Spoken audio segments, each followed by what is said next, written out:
Abonnez-vous massivement sur Aïcha Okokonetu. Dans cette histoire, il y a Vivendi, c'est un regret quand je vis Isidore passer à la télé pour expliquer Bango Batikala Robenga artiste est mort. Mais il est venu grâce à l'agence Oyo, basée en collaboration avec Vivendi. Okay. Et le journaliste a écrit, même à sa correspondance Moko, na Vivendi, va répondre à bande mona qui lettre dans la boussole na politique. Okay. Vivendi n'a pas signé un contrat avec l'artiste Fali. Maintenant, qui est ridicule dans cette histoire?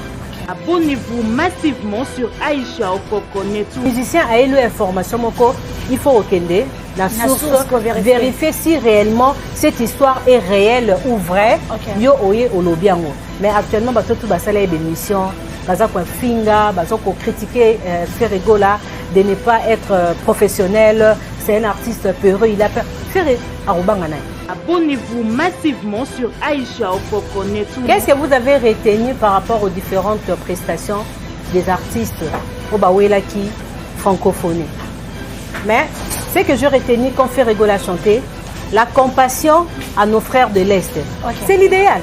Même les grands politiciens, même les mots européens, même les occidentaux, il y a un artiste, la 9e G à francophonie, il a pensé à ses frères de l'Est par rapport à la guerre et Kakuna. Abonnez-vous massivement sur Aïcha Okokonetu. Le fanatique de Félix Oazé quoi. Ok.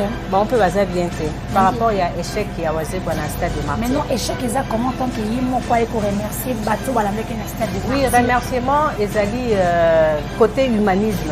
Il a reconnu Batoutou soutenir qui est avant aventure naïe, avant prestation à stade de Martyr. Et c'était bien la vie.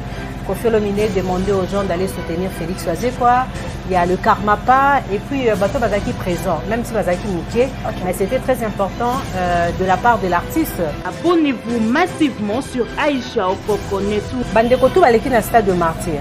Bazaki avec sa popularité na baro. Dans un roi balance Mokoboy. Quand tu fais les stades de Martyr, c'est pour les plans, ce n'est pas pour les spectacles. Du moins ceux qui ont la chance. Il y a rebattre un record, il y a plein, il y a spectacle, il y a son comme Ferregola l'a fait, bravo. Abonnez-vous massivement sur Aïcha Okokonetu. Tous ces gens-là qui ont fait le stade de Martyr, après Wenge, après Kofi, après Papa Wemba, après Bébé Chanda, après King Kester, après voilà, donc ce Bossali planté, donc prestation de la stade de Martyr et connaître échec. Abonnez-vous massivement sur Aïcha Okokonetu. Est-ce qu'il y a une fois le matin? Maman, c'est un album, on a passage, on a différentes émissions, on a communication. C'est quelqu'un qui est intellectuel, c'est quelqu'un qui écrit bien ses chansons. On a fait Erumaka. On a fait verbe, c'est bien. Et il a fait que la musique congolaise est connaître un peu artiste et belé. Abonnez-vous massivement sur Aïcha Okokonetu. Stade Nini est un spectacle pour les cas faire. Stade Nini est un son pour les cas faire. Stade Nini est sali plein pour les cas faire. Stade Nini est une connotation à bien. C'est le spectacle de faire et le 24 juin au stade de Martyr. Et puis Stade Nini, concert et bimi. Donc disons Stade Nini, oh Mutabeti. Après quelques mois, on a vu le spectacle en live comme ça. Dis-moi, tous ces gens-là qui ont fait le stade de Martyr, certaines personnes bah bombango parce qu'ils en ont un échec.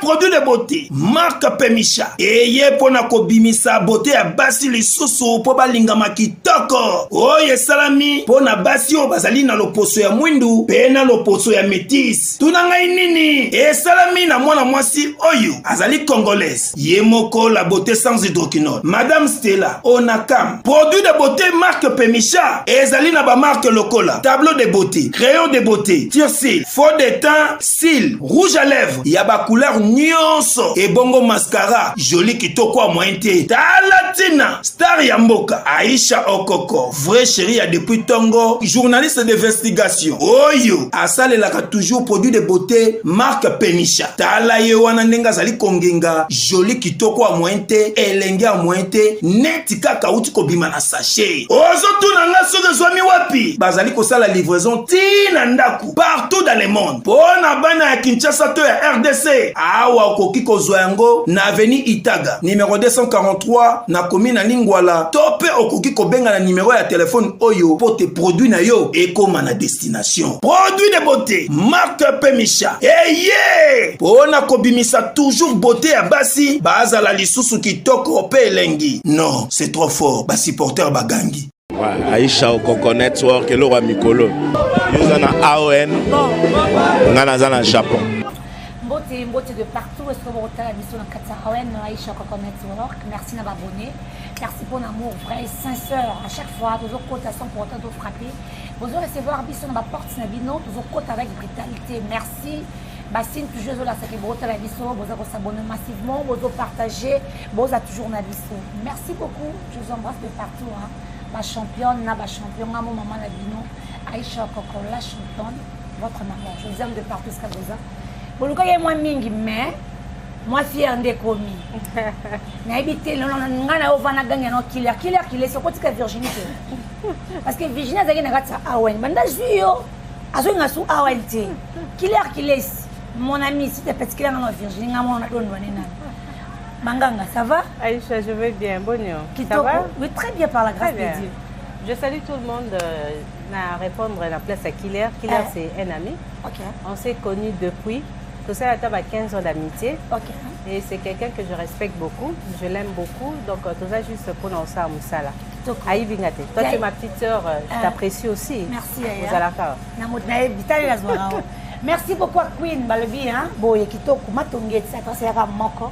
Chez Queen, oui, c'est grande. On appelle les donc goûter une expérience à Queen. Ok. Si réellement elle sait faire bien le chevet. Rien à dire, rien à commenter. On peut se répondre.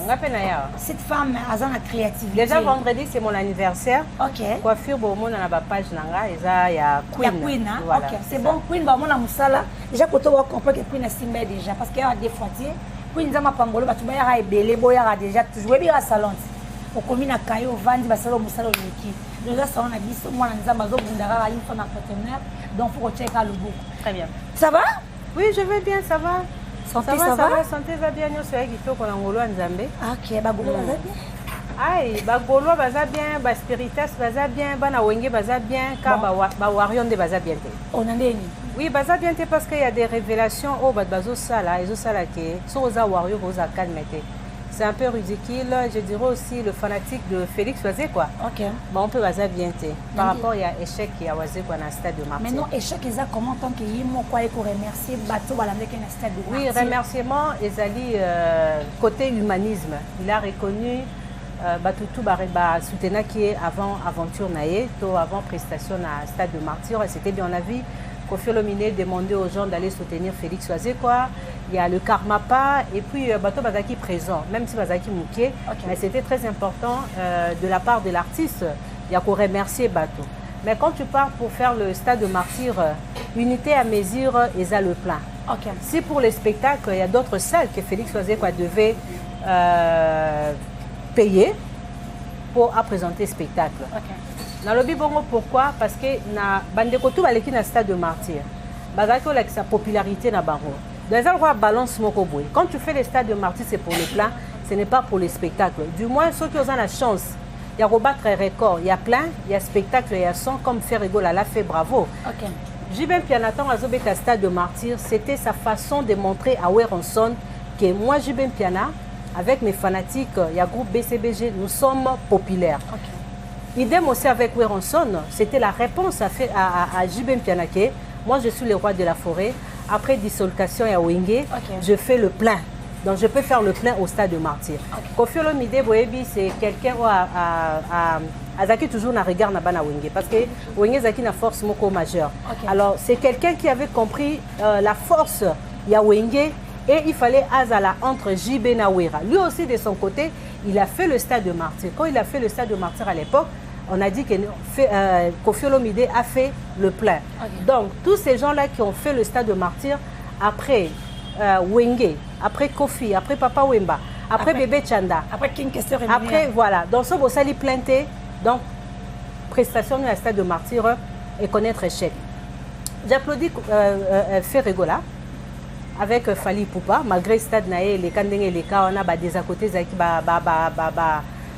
comment dirais-je, disons, moi, incompétence, c'est ça qui n'a stade de mes côtés. Le plan était au rendez-vous. À manquer qu'à podium a bien son et kitoko et n'a pas bloqué les cas qui en a. Mais au moins, il a fait le plan à sa manière. Faire égaux la même mort. Oisé qu'on n'a pas fait le plan, donc il ne faut pas être fanatique. Toyemoko à réjouir un résultat. Il y a le 12 août dans stade de Martyr. C'est ça. Merci beaucoup Virginie. Bah, toi, tu as de partout. Oisé qu'on n'a pas fait le plan. Mais ce qu'on a comprendre par là. C'est des amis. Et ça, rendez-vous, il y a plein de rendez-vous. Et ça, rendez-vous, il y a plein. Quand tu fais le stade de Martyr, c'est pour faire le plein. Je l'ai dit tout à l'heure, on a fait une référence avant Félix Oisé. Quand Fali Poupa fait le stade, avant de faire le stade de Martyr, il a dit ça. Que Nako retournango. Voilà. C'était une façon de montrer aux gens que moi je veux faire le plein. Ferrigola est venu avant le stade de Martyr, il a dit ça aussi que le résultat était là.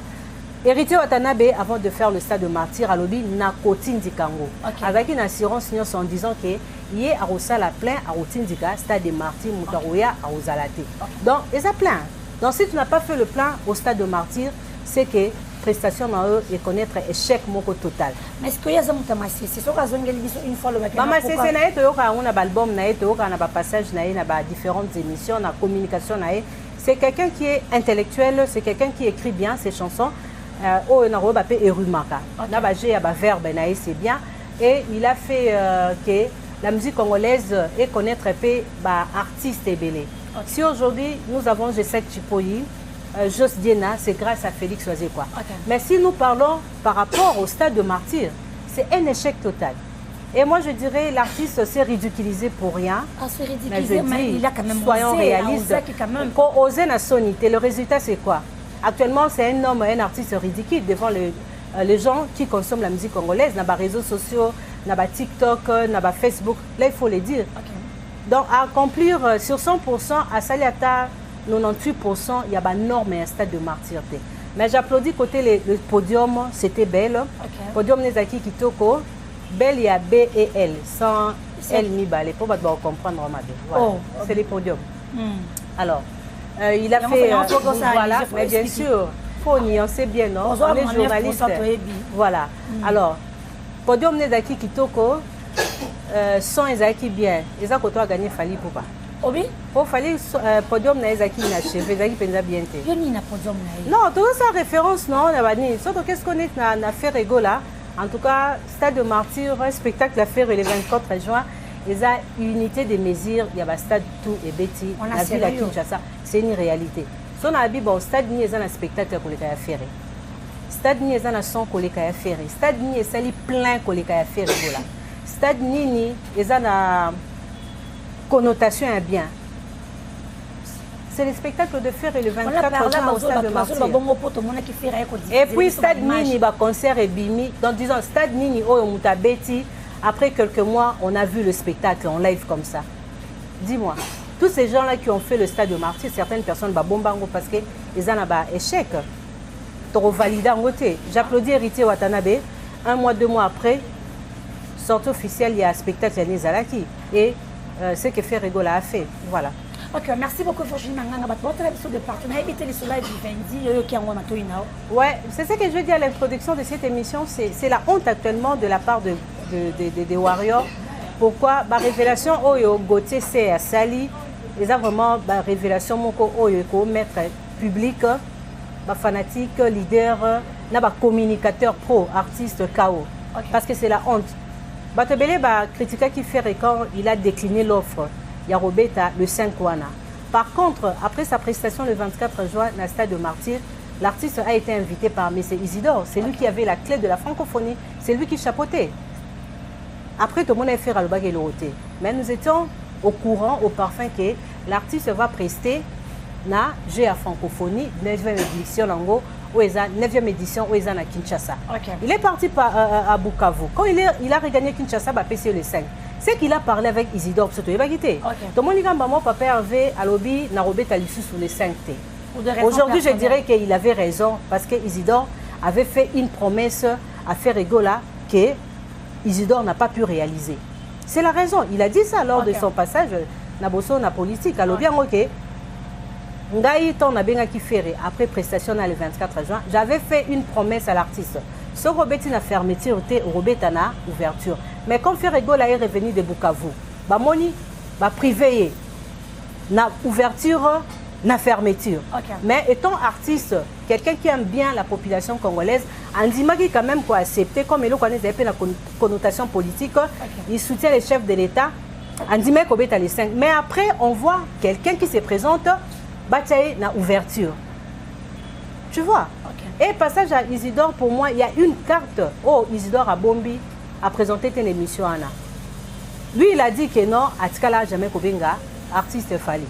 Fali pour pas venir là-bas par grâce à agence Oyo, Bazaki, na Bakor, na Vivendi. Okay. Alors, qui avait misé? Parce que Isidore, lui, son problème était, sauf Ferrabeta na ouverture, était à la fermeture. Mais la carte qui a joué que Ferrabeta, ni na ouverture au départ, ni la fermeture. C'est qui? Carte Wanezana. Là aussi, il a caché. Okay. Tu vois, donc Ferrego avait raison de dire que non, le respect s'impose. Oh, bon, premier train, il y a la salle en côté. Non, bon, salle en côté, on salle en côté. Donc c'est un peu ça. Voilà, abonnez-vous massivement sur Aïcha Coco Network, AON Détente, Network Fine, Kitoko. On a salué déjà production sous ya Isobé, vie de loin, na AON Détente. Déjà le besoin, on a comment Isobé, na vie de loin, bantimi ko jouer na chaîne Liso AON Détente. En tout cas, pour s'abonner massivement. Mais tant que vous avez la liste génique, Vivendi. À ça, là, on est peu en musique. Oh, maman, il est là pour le sport. Oh. C'est ridicule, hein, cette histoire. Mais non, ce que non, malembe. Tout le monde dit, journaliste, moi, mon nez, je suis un bon analyste, à Junda, à travailler dans 4 régimes, à travailler dans Papa Kabine, Papa Nabiso Mobutu, à travailler dans Musée Le Père, à travailler dans mon papa, le Raïs, Joseph Kabila Kabangé, à travailler dans Azana Fachi Béton. Là, tu parles de qui? Zachary Bababasui. Bon, déjà, il faut comprendre, Zachary, il a travaillé avec 4 régimes, c'est Kazamaël. Azo ba doctorat et belé, azo licencié, azo maël. Donc maël est non sur la c'est maël. Mais moi je dis toujours Zachary a 2 façades. Étant intellectuel, na moi côté kinoiserie, il y a ba biloko ko ro lobake. Fali Poupa a signé qu'il n'a Vivendi et après il n'a pas signé. Moi j'aimerais bien Zachary revient encore pour nous communiquer, nous fournir une explication par rapport au contrat. Parce qu'on écrit une histoire. Aïcha, nous tous, mais qu'est-ce que vous avez laissé? Est-ce que l'histoire de la francophonie, on a détruit nos enfants ou est-ce qu'il y a éducation ou instruit? C'est ça le problème. Tu vois?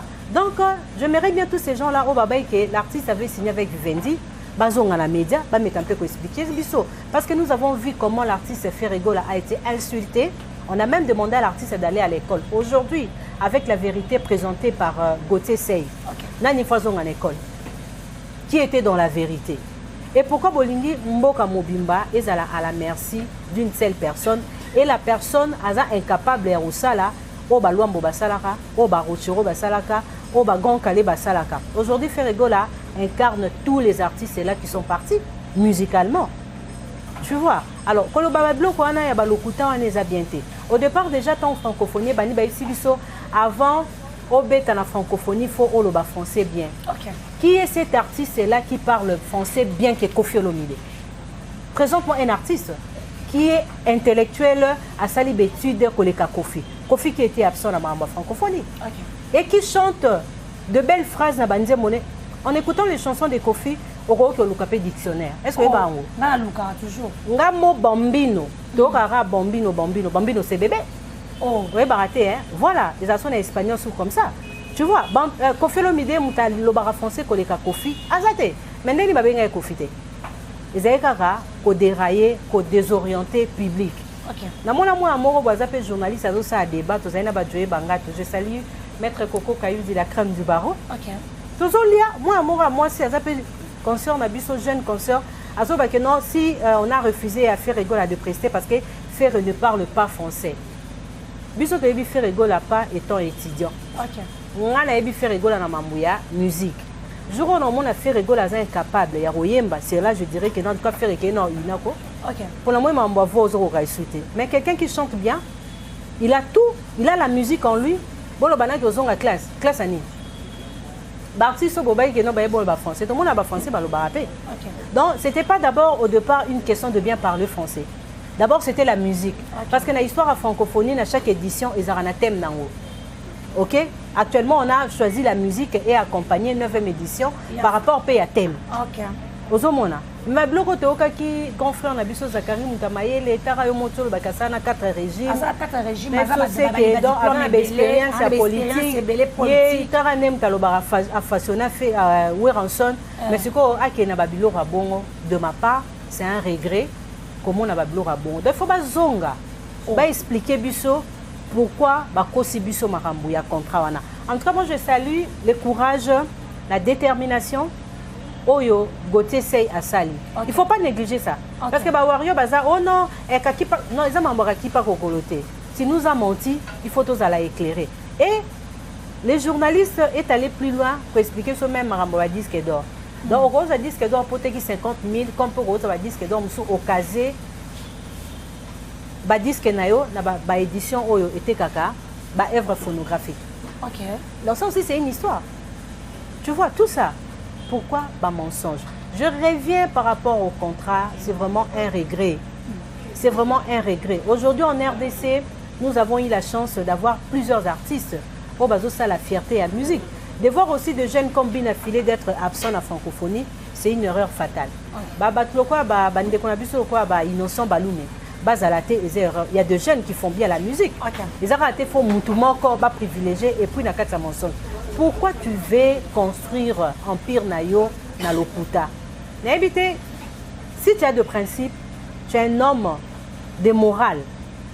Actuellement, sur Bakanyo Lokuta, il faut s'incliner, les Canadiens TV, s'excuser pour un respect na Yomoko et puis un respect, il y a des fanatiques Nayo. Dans cette histoire, il y a Vivendi, c'est un regret quand je vis Isidore passer à la télé pour expliquer Bango Batikala Robenga artiste et Moroti. Mais il est venu grâce à l'agence Oyo. Bazaki en collaboration na Vivendi. Et le journaliste a écrit même à Sali correspondance moko na Vivendi va répondre la bande mona qui lettre wana na bosso na politique. Vivendi n'a pas signé un contrat avec l'artiste Fali. Maintenant qui est ridicule dans cette histoire. Donc par là on comprend très bien. Et regret comment la communicateur les cas engagé à débat. Il a signé qui? Et puis j'interpelle nous journalistes surtout dans la chronique musicale de ne plus accepter tout ce que nos artistes en tout cas, j'interpelle à mes confrères, mes collègues. Ce musicien a eu l'information, il faut rekende la source, vérifier si réellement cette histoire est réelle ou vraie. Yo oye olobiango. Mais actuellement, tout ça des missions, finga, critiquer Ferregola de ne pas être professionnel. C'est un artiste peureux, il a peur. Ferre arobangana. Surtout dans le jargon musical, faire à Coco Bangissa, tout le monde Bangissa. Ça aussi, c'est une question. Quand je vis l'artiste faire le plan, le 6 août, ce qui s'est passé ici, dans la province à Kinshasa, ça fait rigoler. Mais est-ce que par là, si on est revenu Canada, le 6 août, comment on a artiste qu'on pensait dans le soit Est?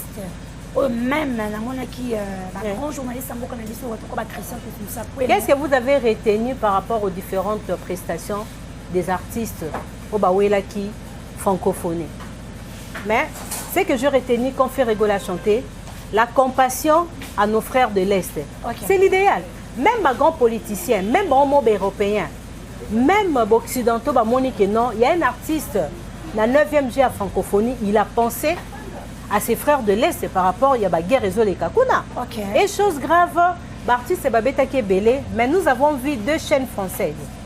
OESA TV5, na France 24, va récupérer 2 spectacles. Il y a Maître Gimson à faire rigoler dans la chaîne là-bas. Oh. Ah.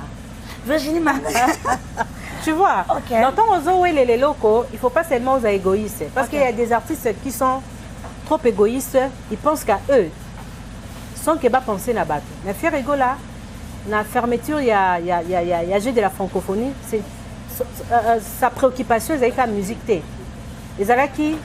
La population, il y a Kinshasa, Oyo, Bazana Est. Il fallait faire quelque chose, malgré tout ça, réjouir la 9e G en francophonie, mais nous pensons aussi à vous, les victimes il y a guerre wana. OK, merci beaucoup Virginie, mais ton plus grand regret ezani makambo ya Vivendi.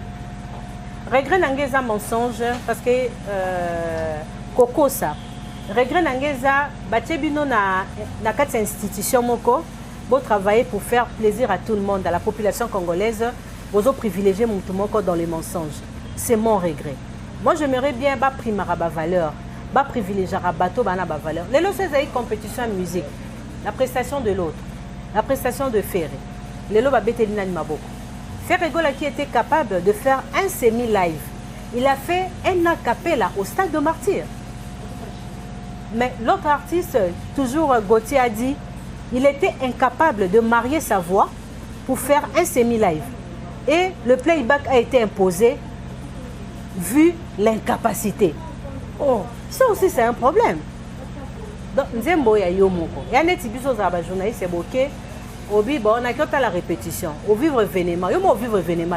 Reportage na yomoko. Bon le but c'est qu'on rendre en haut au salangote. Bon kindo sani. C'est normal ça. OK. Moutaza est capable de faire semi-live. Semi-live. Mais tu as plus de 10 ans de carrière. Donc il faut laisser la musique. Si tu as ba vibrator, si tu as ba bina filé. On parle si tu as ba innocent balume. Donc par là sur la bravo à Kofi Olomide. Pourquoi? Abeta ba live bien. Bravo na JB Mpia. Par là ce que nous comprenons. Na we ranson. OK. Na héritier. Donc par là on mais yende to wolola. Oh. Aibo beta semi live té. Oh. Tu as écouté Barbara Parvy, la chanteuse française. Après son séjour à Kinshasa, elle est passée en France. La média moko, qu'est-ce qu'elle a dit? Abi, c'est que j'aime à faire rigola. Azam moto so azo yemba sakanarate na oyemba. Donc c'est que la chanteuse Asaki Constant Moro bato babeta na yeba sakanagi. Oh, il y a eu des jeux de la francophonie là-bas dans Mamboyemba. Mais Ferré n'a pas joué côté chant. Alobi, j'aime sa voix, je suis fanatique de sa chanson, regarde-moi. Bato beba les na TV pour dire que Ferré a local. Mais non, cette chanteuse, c'est une chanteuse française. Comment elle a pu découvrir Ferré Gola à travers la chanson Regarde-moi. Okay. Pour ailleurs, Regarde-moi, ce n'est pas une chanson qui a une connotation congolaise. C'est du tout une chanson française. Mais la personne qui a chanté ça, c'est qui? Ferré Gola. Okay. Donc l'artiste n'est pas un artiste local. Ok, merci beaucoup Virginie. Par là, d'autant est-ce que JB va une légende. Au moins, JB va obetaka 10 000 concerts. Yo za muto beta ba concert na bawa. L'autre senga bato. Oui la so ba concert na so beta na ba stade ya ba Cameroun, ya ba Abidjan, ya ba Gabon, ya ba na ba Canada. Pour faire ezara moko e monani. So bino beta ba 1000 concerts na ba stade. Ata moko bi marate bote ke la ngo banani. Ba Angelo. Bo ndote ko on wa. OK. À Jérusalem. C'est ça aussi. Ba Weronson na ba JB. Excusez-moi Aïcha, baza ba artiste faut respecter ba mingi. Baza ba nyama na bitumba, côté scène, côté spectacle. On peut tout dire de Weronson, mais il reste un artiste de spectacle. OK. C'est ça. JB Mpia n'en parlons pas. Lelo concert Nini, il y a ba Warrior et l'équipe Zénith de Paris à JB. Wa beta na 99. Concert Nini ya ba Warrior et l'équipe concert ya JB na spectacle na son na Kitoko. Concert il y a 99. Donc des décennies si je peux dire. OK. Concert wana et les Kiango. Tu vois? OK. C'est ça qu'on appelle un artiste. Babylon le roi, j'ai l'habitude de dire que Babylon le roi ba trophée on achète. Ba coopéra ngo ka ba to kofi ba barano ba ila ga somba frima. Mais Kofi Olomide à Boyara. Oh, mais la raison de Frima Kofi. C'est le Oscram à Kenda, aux États-Unis, à Zouango 2. Donc, faire écouter un patron. Sera bien Zouango, à Bando Zouango chaque année pour faire un lambon. Oh, comment vous allez faire la génération et vous allez faire un lambon à ça? À ça? Je n'ose répondre, Ngaï. Vous avez dit que vous allez faire un. Oh, vous allez faire un lambon à ça, la génération. Hein? Nazo ibate yo zo ibisanga. Tara fera somba dia lupangu na tongo. Abanda otenga mapangu na tongo ko somba na tongo. Mais faire ça va de somba ba trophée. abando so mo pa en pamba mais ana tina nsomba te trophée za voix nae trophée za ba gaulois trophée za ba réalisation meilleur trophée eza stade de martyr na autobeta le 24 juin. Okay. Mais comme un artiste oyo zobeta masolo na yo za faire rigoler Jésus des nuances ko prester journée dans journée moko deux fois et ça pour occasion ne pas rentrer na vie hein. Donc on est baton sou pour la playback badote la voix était cassée. Oh donc faire na jour moko asali a cappella asali semi live asali playback mazo marié voix na musique et puis stade de martyr ils ont mis la voix à faire et tondi. Mais tout le monde est monté dans le stade de martyr, on a playback, et on a voix. Parce que quand tu fais, même Gims, soit ça les playback, il faut voir et ça la correspondance, la musique. Ah, ok. Tu vois? Voilà. Donc, ça, c'est ma beaucoup pas me le ango. Il faut qu'on a musique, voix na yo bandasko kolanda, son batelio. Et ça ça là. Ah, il faut être fait rigoler. Et ça ça ma casse donc, à Betty, dans jour moi quoi Betty, a cappella, semi live. Playback. Et assis ici, à Kessikoyo. Mettons à Kobeta live, na parler du peuple. Na debi ba gaulois, c'est comme si on avait banzembo té. Bazana difficulté on banzembo. Ah bon so boyebi ba ke ba gaulois ba yebi banzembo faire été. Bozonga le 24. Omona mikolo faire obeta ba on kukao. Oh ba de papa va la kukao. Oh azo yemba ba bazo lela, azo yemba ba bazo kweya, bazo piquer ba crise, c'est ça non? C'est ça. Voilà Koukao. Bakoukao. En tout cas, merci beaucoup. Ouais. Mais l'artiste, c'est Bato Belé P Bazotala. Pour ton on a date à le 6, moi, je critique qui m'a trop payé. Et actuellement, qu'est-ce que vous pouvez critiquer à faire? Il est sans faute. Zéro faute. Et sans vous critiquer, na Congo, il n'y a pas où rançon, Bachege, Basili, Karabazoaka, et que le calme Bachege. Même papa, ou Mbanamboko, Basala offert à Sala qui est 6 août. Stade de martyr plein, palais du peuple plein, Beauvin plein. Ah, na matongia wat. Banzele yinda kiawat. On a fait retourner à Queen. Queen fait retourner. Donc c'est ça. Donc il n'y a aucun artiste qui a fait comme faire les 6. Et si les gens étaient là présents, parce qu'ils savaient faire rigolo, après ça, il y a un mot d'ordre. Tout l'axabon qui est tout l'équipe en haut. Mais est-ce qu'on me sauve que non, bah qui n'est au diable là parce qu'il y a un match bête na tango. Moi je sais. Déjà équipe on a bon mot bah c'est pour. Bon t'as ami il peut presse à Libanda, communication à Libanda bon mot bah comme parce que l'équipe en est junior. Tu comprends, ils n'ont pas même équipe à deuxième division. OK. Bon moi pour une première bah mon a battu belé bon bah Camerounais dans le stade de Martyr. OK. C'est ça. Donc allez-y comprendre, c'était Ferrigo là, il a donné les mots d'ordre. C'est Papa Rumba. Ok, Papa Rumba, merci. Motoyambo. Non, on a Papa Rumba. Oh, il n'y a pas ma tombe, il m'a cassé. Kao.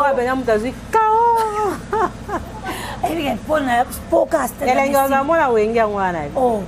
Mon équipe na wenga za. Elle s'offre ça bika moi jibela wera basala. Parce que osa ngona moi koleka. Oh, na moi koleka. Na moi koleka. Na moi exagération. Ezoleka to nyansa moi muke. Déjà commis et à la sang accenté, il faut un moins accent. Oui, qui est moi l'écolo. Ok, merci de quitter Virginie. Mais tout le monde qui est hérité au tenant des accidents, c'est la qui va musicien, on a invité par là. En tout cas, j'ai compatis avec l'artiste héritier. C'est une fierté de la musique. C'est quelqu'un qui, personnellement, n'a apprécié Mingi. Et puis, Nalinga Bandje Monae, c'est la chemin de la gloire. Il va faire encore des choses étonnante par rapport à Barumba, rythme et puis à Sarah Bandje Mouiratarate, hérité depuis Akita Wenge Musique à Maison Mère à Sarah Bandje Moné Kitoko. On attend l'album, hein, donc voilà. Et puis on est passage, je n'ai pas pensé à Moïse Mbilié. Oui, c'est un chrétien, c'est très important parce que l'autre est comme lié. Les gens qui bien été, les musiciens ne connaîtra qui est accident. À niveau, il y a Guinée. Alors, cause à la reconnaissance, on a Nzambe, Zamabete. Et il a porté le choix na pasteur Moïse Mbié. Pasteur Moïse Mbié, a pasteur à Moutouté. A pasteur pour Nabatunios. Tu comprends? Donc, il reçoit les artistes. On a vu quand Ferrigo là être relaxé, à Kendai qu'on remercier. Et héritier aussi, après l'accident, il y a un musicien là, à qui? Parce qu'on a eu a pasteur à Banawenge. N'a pas Moïse. Qu'est-ce que pour pasteur Batinos? Très bien. Parce que tu vois, Banawenge va linguer. Après Ferrigo là, tout le monde est héritier. Et ça, les hommes bête, oui. Ce n'est pas un problème. Et le royaume, tu dois engager des bas. Tu es engagé des bas. Le royaume doit travailler. Mon prophète Néma, Sikatine de Jacques. Ah, prophète Néma. Bisous dans la Dubaï Karaté. Les 30 ans. Les 30 ans, on a Dubaï, na prophète Néma. par rapport à festival Nema Dubaï. Nema Dubaï. Ah. Les 30 Les 30 ans qu'on a à Dubaï, na pasteur. La pasteur, ça c'est super bien. Et puis pasteur est beau pas cool. Non. Mais pasteur crée son activité de travail. Nema Dubaï. Les 30 août. Les 30 août. Parce que déjà, en fait, c'est un passeport, un visa. Et puis pasteur prophète Nema pas cool. Tout ça émission qu'on a niveau pas cool. Non. Pour ça semaine on est zonga kaka. Nous avons appelé ça vision pour l'activité. Nous on est là pour accompagner. Bien sûr. Festival Nema Dubaï. Mais ton compte qui t'a déjà vers la fin. Oui. Tout le monde a qui le 6 wana ezaki matakita. Et ça matakita la nini. Na 6 ans. OK. Ezaki matakita za été les 6 za ferré. Non, frère na biso fali. Il y a une esplanade mais abaki pour na respect ba jeune leader. Respect à les jeunes leaders, il faut que on a un groupe. Tout le monde a des jeunes bazar dans quartier latin, des jeunes bazar dans groupe. Mon est soleil bazar dans quartier latin.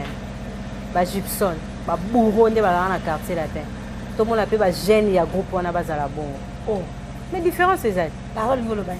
Nabi marambo ko fia sala na bango. To o ba wera ba sala na bato belé na ba jeune o ba kuta ba on a succès. Est-ce que ça na leader on a ça là on a ba jeune o ba kuta na succès? Non. Moi j'applaudis Ferregola par rapport à Rebo. J'applaudis Ferregola par rapport à Bartis et Bello baza suna été ils ont un an. Baza ba référence à musique. Lelo bato ba vimbisi musique ya banani ya ba Weranson. Wenge Panzani Weranson a recruté l'héritier Babimi Balacoste. Tu comprends? Très bien. Kofi Olomide. Après ça ba Koukou a sali quartier latin, ba Sambaye, ba Samba Bimi et vimbisi musique. OK. Hein? Ferregola a vimbisa pe musique. Ba Nicodème bazo vimbisa banane, bazé belé. Chiquito. Ba Chiquito bazo musique et vimbi pour ba vimbisi musique bazat. OK. C'est ça. Donc est-ce que yo vimbisa musique? Quand vimbisa ça ni par rapport à yo ça qu'il faut ça bato bazin un peu populaire, c'est ça? Mais c'est ça. Fabregas a vimbisa musique. Nathan Mouker. Entre félicitations à Bina Filé, j'en profite pour féliciter l'artiste. Okay. Il a fait une très belle chanson Croix. En tout cas, amélioration et à voix, na timbre. En tout cas, j'ai beaucoup aimé. Félicitations à Bina Filé. Donc, et Vimbité, Fabregas a Sainini. À Vimbisa. Oisé ou pas Vimbisa. Ba Gesak. Ba Josidiena. Musique et Sanini. Ezo Vimba Kaka. Papa Rumba. A Vimbisi na Rebo. Na Rebo. Donc Papa Rumba na Rebo. Mais est-ce que vous avez bien fait chemin pour na yo faire azan défouté? En tout cas, on va faire réunion sur les Arabiens. Toi, tu as la musique. Qu'est-ce que toi tu peux reprocher à cet artiste qui chante Pépé Calais, qui chante Madilou? Cet artiste qui interprète facilement Carlito. Musique à passer en voilà. À ça, on a un côté. Ça pèse pas. Il y a des musiques. Donc musique est aranae. Il y a des autotune, il y a des guitare na katinae, il y a des appareils de correction. Tout ça on a kat. Donc l'artiste Ferregola c'est la musique.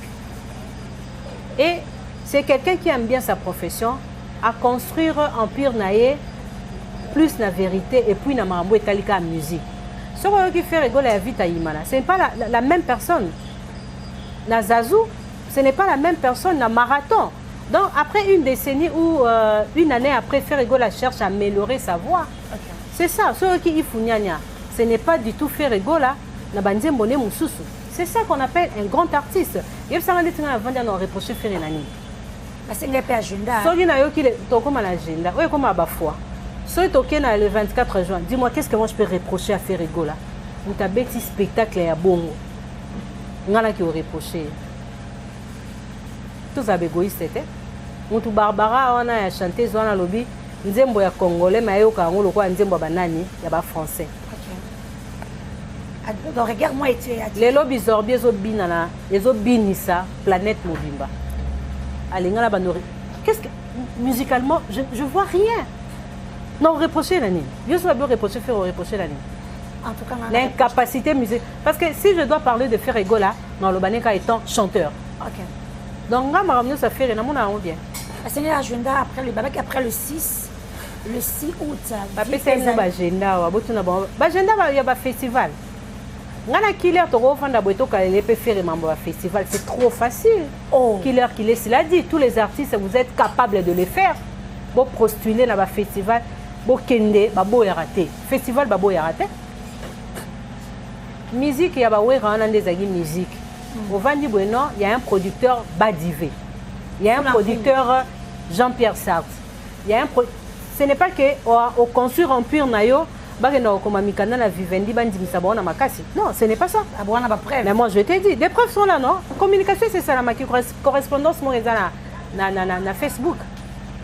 C'est ça. Est-ce que vous vérifiez? Bato ba bete ba musique wana eza ba Koffi Olomide ovandi boye ba tangelo pena mbongo mutamemi ba tourner.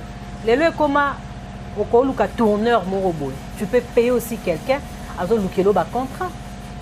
C'est ça. Qui a un producteur comme JB Wera Koffi ba papa ou bazana nango à l'époque. Actuellement nani aza nango. Yip sanga nani aza nango. Il y a personne. JB toyeba que non aza na contrat na Messe Simon.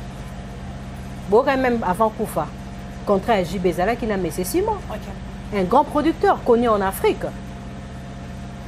Weranson, il a travaillé avec qui? Avec Jean-Pierre Sartre. Oui. Koffi Olomide, n'en parlons même pas. Alors, après Bango, il y a un producteur, parce que la musique a changé la connotation.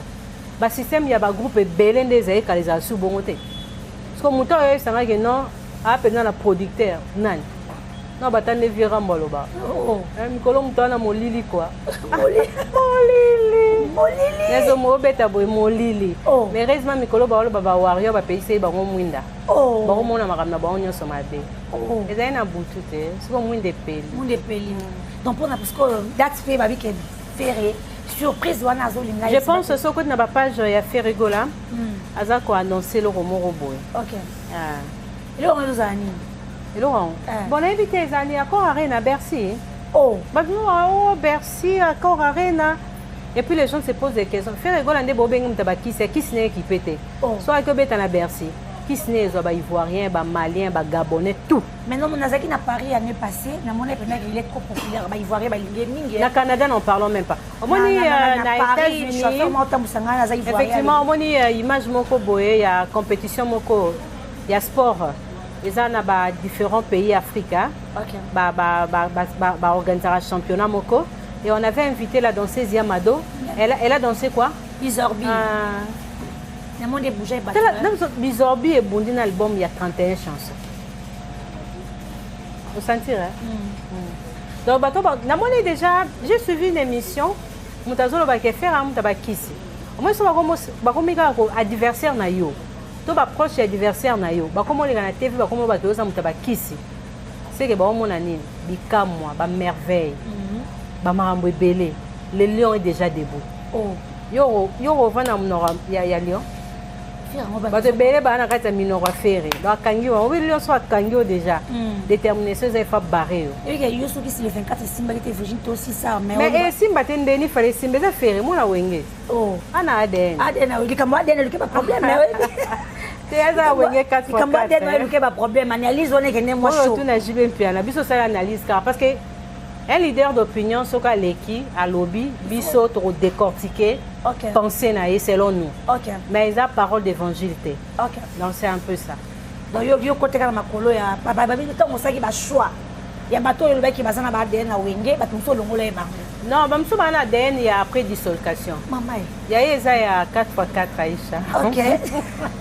Ya fait les 4x4 tout terrain il y a za la open ba mulolo ya ba mulolo OK Virginie toi aussi c'est ton thème. Il y a toujours pas que ça souligne merci d'avoir passé. On a tout dit hein. OK. On a tout dit. Voilà. Il y a un ADN, il y a 4 4x4. Bien sûr. Même si on va pas discuter. Il y a des Lwambaya. Élisée Lwambaya. À côté. Moi c'est Mongot. Et Mongot Élisée Lwambaya. Il faut Royambaye na banzembo ya. Lelo na yebi je pense à ça. Je pense à elle quand j'écoute la chanson Lelo na yebi OK jazz. Akoya na odemba ya libongi. Ayebi nyonso, c'est mega Lwambo. Ngana na 60 ans. Oh. Mutabala mwana Lwambo kasi wayeba banzembo wanati. Et puis mwana Lwambo. Maman, yo ça je souviens te. On a pas dossier, tout ici. Ah. Mama waro, mama batoto, mama chérie. Mama ni mama, faut que benga mama Olive Lembe. Ma tendre maman, moi je t'aime comme ça. Élisée Lwambo a vu aux olias yo moko. Mais la toujours y en a pas tout. Il pose moi maman wa route. Père Zolia. Il pose moi maman wa route. Il vous na Tommy benga na bongo. Oh, il a raté. OK, merci beaucoup à Queen. Je te fais merci parce que c'est espace qui toque ouais. La Queen, nazo goûter. OK. En tout cas, so Elisa Lia c'est quoi faire bien. Elisa lingi bopeto. Moi c'est Mongo.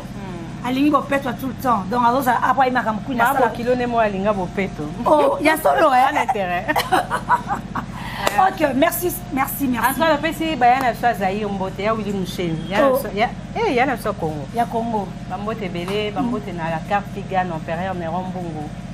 Bambote na Berado. Les Zamunda. Zamunda tout ça j'ai mon c'est quoi? J20. Ah OK, c'est mon bébé hein.